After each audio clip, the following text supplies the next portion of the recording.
Assalamualaikum warahmatullahi wabarakatuh. Perkenalkan, nama saya Ahmad Alfari Faldi, mahasiswa kelas M19C dengan NIM 1055511032221.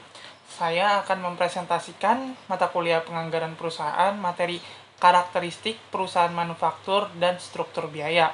Yang pertama atau yang A, jenis-jenis perusahaan. Perusahaan memiliki 3 jenis, yakni perusahaan barang, perusahaan jasa, dan juga perusahaan manufaktur. Yang akan saya bahas pada presentasi kali ini adalah perusahaan manufaktur. Apa sih bedanya perusahaan manufaktur dengan perusahaan yang lainnya? Perusahaan manufaktur berkaitan dengan jenis persediaan maupun jenis dan struktur biayanya.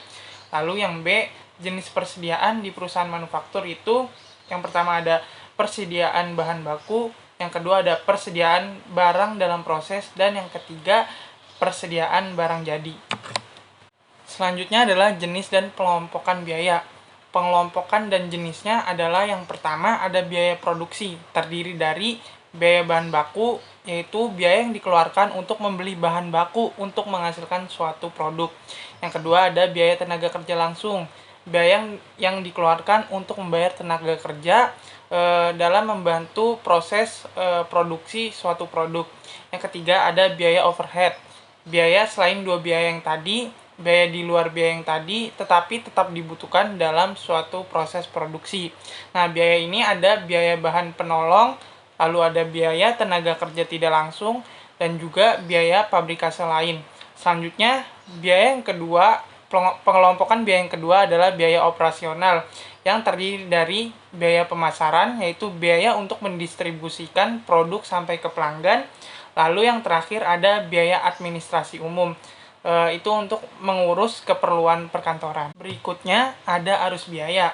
Bahan baku diproses menjadi barang jadi, lalu dalam memproses bahan baku kita perlu biaya tenaga kerja dan juga overhead. Dan yang terakhir adalah perilaku biaya. Yang pertama ada biaya variabel, biaya yang berfluktuasi sejalan dengan perubahan tingkat aktivitas perusahaan. Lalu yang kedua ada biaya tetap, biaya yang relatif tidak akan berubah walau terjadi perubahan tingkat aktivitas. Dan yang terakhir, biaya semi variabel, biaya yang sebagian mengandung komponen variabel dan sebagian lagi mengandung sifat tetap. Sekian presentasi dari saya, kurang lebihnya saya mohon maaf. Wassalamualaikum warahmatullahi wabarakatuh.